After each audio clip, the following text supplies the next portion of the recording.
Hi everyone, this is my second video today. My name's Leslie LaFleur from Under the Sea Fabrics. This is, it's December 5th, 2016. This is just going to be an update video. Shh, Toby. Sorry, he's whiny. He's in trouble, and you'll find out why in a second, because I'm pretty mad at him. Anyway, this is just going to be an update video with some finishes for the last couple months since I made my last video. Part of the reason I'm doing a second and third video, I did one about Fabric of the Month and it's uploading. I'm doing this one about my updates, and then I'm going to do a haul video. And I'm doing the haul video because I have not only birthday haul, which was from last month, but I also have some, see his tail wagging in the background as he paces. Both of my boys will be home from school in the next hour, and he knows it, and he knows he's in trouble with me, so he's just super whiny and annoying. Stop it. It's okay. Quit it. Not everybody wants to listen to you whine.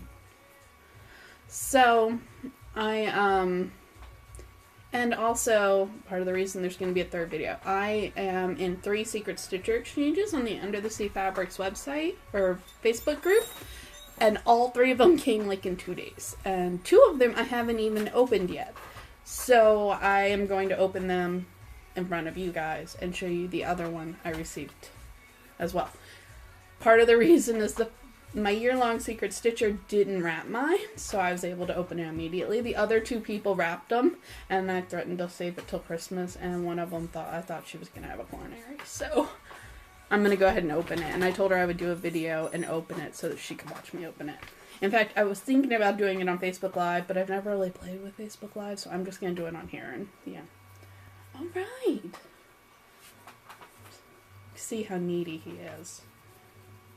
I'm mad at you. Yes, I am, because you're a butthead. A butthead. We call him Triple B, Butthead Beagle Boy. Okay, so first off, I have 3 finishes for the last couple months. Quit it! 3. The first one I just have a picture to show you because I gave it, I finished it, stitched it with my friend Andrea, and we ended up giving it to our friend Janet. So I'm just going to show you a picture of the finished piece. It was a Halloween sewing box class with Stacy Nash that I did at a retreat. It was super fun. I stitched the cauldron block, the boo block, and I think that one. And then Andrea stitched, she did part of the cauldron block, because I did the cauldron, and then instead of doing the pumpkins, we did wisps of green smoke coming out of the cauldron. Because by that point we were alright, we're done with this. We want to sew the thing together.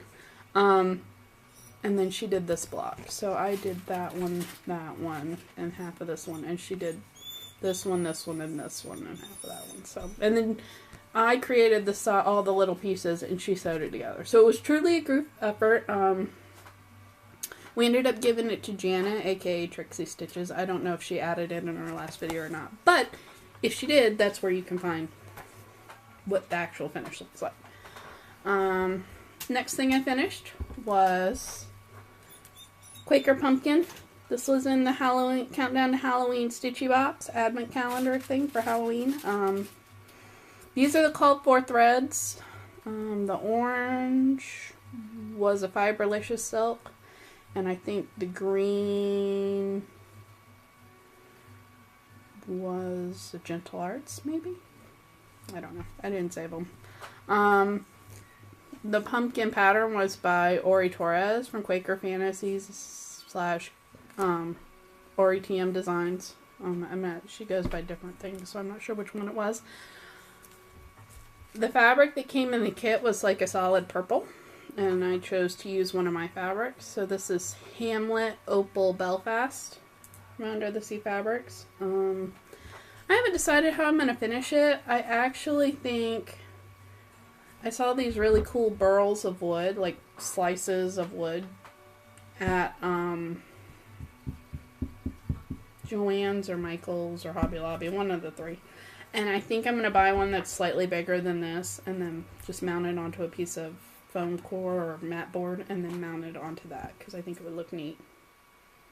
That's my plan anyway. I don't know. I might even stain the wood. I haven't decided. It's been sitting in a drawer since I finished it back in October, so it's not like it's in a hurry. Now, this next piece is why I'm mad at Toby. I finished this Sunday morning, so yesterday morning. I started it. It was my travel project, so I worked on it off and on through July and August. And then the other night I sat down and like really finished it. Because all I had left to do were the clouds, the lighthouse, and the bottom. So this is Summer in Nantucket by Plum Street, using random silks in my stash. And it's stitched on As You Wish Edinburgh from Under the Sea Fabrics. And here you can see why I'm mad at Toby. He ate my tree. What a butthead. He ate my tree. So, I'm not sure. I'm sure I will eventually restitch it. One of my friends suggested just going ahead and framing it like this. I don't know. For now, I'm just going to throw it into a drawer and pout at it. Although, I do have enough, like, there's enough space, like, right here to restitch it, I'm sure. I don't know. Honestly, I was not happy with a couple of the colors I had used. So, like my husband said, it's like silver linings. I didn't love this brown. It's supposed to be more of a purpley color that was also used on her tail. I wasn't going to use brown on her tail, so I did the blue in the lighthouse. But I kind of wish I had used the purpley color. Also, I don't love the browns in the fish. And that's the same brown that's on the side of the building. I don't know. So, I guess it really is just an excuse for me to kind of change it. It doesn't take long to stitch, so it's not like it's going to be an investment out of my life to stitch it. Bobo, stop! He's just like standing by, there's a window behind me, which is why I have so much good natural light in here. But he is like at that window looking out, looking for his boys to come home from school, and then he paces around, and he whines at me, and he goes back to looking for his boys, because his boys play with them more, and they'll take him for a walk, and he obviously loves them best. See, there he is, you can see him right here. Butthead. You want to be on the TV? Look, there he is. He's a butthead, but I love him, so. Alright, whips. I have a handful. This first one, I'm trying to think of the order I want to show them to you in, is the Beautiful Sea Stitch Along from the Ship's Manor using his threads. I'm very, very happy with this. I love the colors. I'm using Opal Newcastle Looking Glass from Under the Sea Fabrics. I'm really happy with the fabric. I'm very happy with this. I really need to get caught up because this is part 1, part of part 2, and part of part 3, and part 4 and 5 have already come out. 6 will come out next week, I think. But I just haven't had a lot of stitch time, so this hasn't been like on my radar. I don't know. I just haven't worked on it much. I pulled this one out last night. I realized this year I have finished, I don't know, 6 or 7 projects, and none of them have been a Mirabilia. I haven't finished Mirabilia since last, I don't know, August? I don't remember. It's been a while since I finished one. I think the last one I finished was Mermaid of Atlantis. And she's already been to Jill Rensel and come back to me. So it's been a while. So I've decided to see if I can concentrate on this one and the next one I'm going to show you and see if I can finish one or the other before the end of the year. This one obviously has a lot to go because she's got a lot of skin. She does not look much different from the last time I showed her, because I pulled her out last night, and I frogged this, and this, and this, because I didn't like the color I'd used. I'd used something a little dark, so I used a lighter color. But then, also, I realized over here, I had messed up back in August, so I had to frog a whole bunch of that, and then stitch it back in. It was a mess. So, even though I worked on her for like 5 hours last night, you can't tell. Can't tell, because I was just pulling stuff out, and frogging over one stitching's the worst. But now that I got this going, hopefully, I can get her done. Because I feel like once I finish the skin, the tail's just going to be a breeze because it's so pretty. And I like working with all those bright blues and the purples. And I'm using some of these pinks that I put in her hair and her tail. So we'll see. I've also been working on this one. You might recognize it as Waiting for Ships from Mirabilia. Oh, the last one was Aphrodite Mermaid. And this is on... Hold on, let me tell you about all the fabrics while I have it. This one is on Sea Witch with Rays. I think it is Opal... It's Opal Belfast. It's not Cashel. So it's Opal Belfast, Sea Witch with Rays. This one is on Sea Witch, also Opal Belfast. I'm doing a full conversion of her to silks and silk lame. So you can look at it and see it's hard to tell, but it's very sparkly. All of this is silk lame, all of this is silk lame. This is Krennic and silk lame mixed together. This is all silk lame. You can see I've almost finished the whole bottom section of her tail. All I have left are the beads, like 3 rows of beads right here. And the reason I'm out was that they're the petite beads from Mill Hill. I should have switched them to Delicas, but I used what I had on hand, and that was called for, and just half of them don't fit on a needle. I feel like I'm throwing them as many away as I'm using, so it's taking me... This is 3 packs of beads in her tail now, minus the ones I threw away. So I have more beads. They're here somewhere. I just haven't dug them out. Which is why I'm not really working on her. Right? That's why I switched to Aphrodite Mermaid. I didn't feel like digging for beads. My last whip.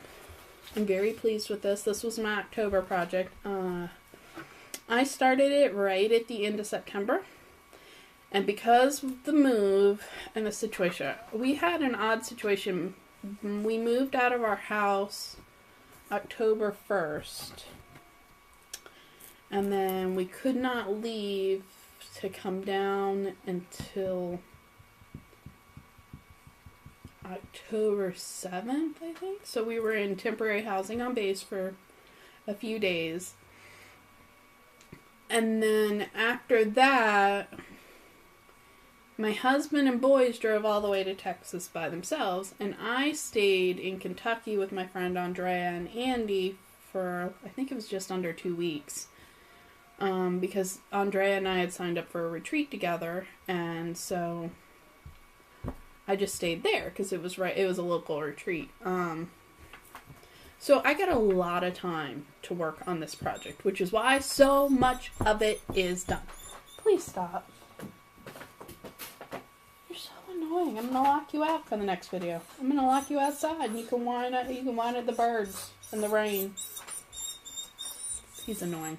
Get down. Okay, so this is the Master and the McCobb by the Cross-Eyed Cricket / Cricket Collection, whatever you want to call it.